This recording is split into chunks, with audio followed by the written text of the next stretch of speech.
Sunod-sunod na nasagip ang tatlong magkakaibigang muntik ng malunod habang naliligo sa dagat sa Iloilo City. Natagpuan namang patay ang isa pa nilang kasama. Makibalita tayo kay Charlene Belvis ng GMA Iloilo.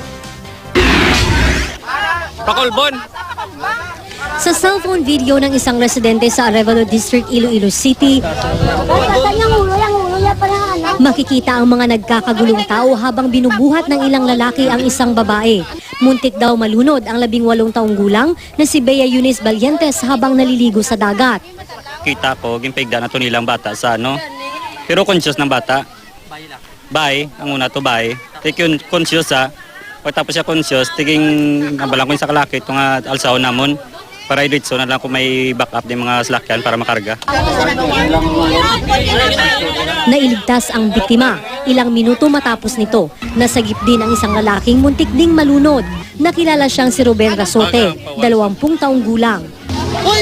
Kasunod niya ang 15 taong gulang ni Sir Erlinda Dacusalem, na kasama ring muntik malunod ng 2 nauna. Sa kasawiang palad, na wala ang isa pang kasama ng 3.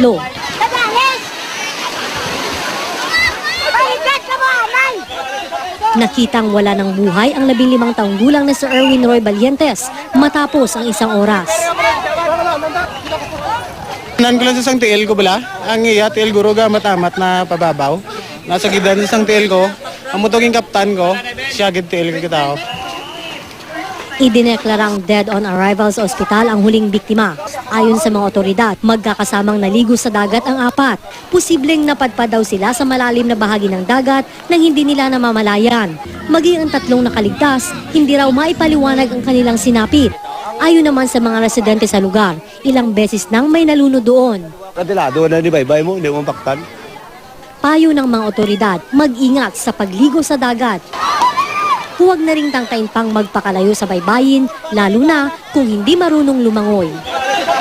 Charlene Belvis, Nagbabalita, Pilipinas.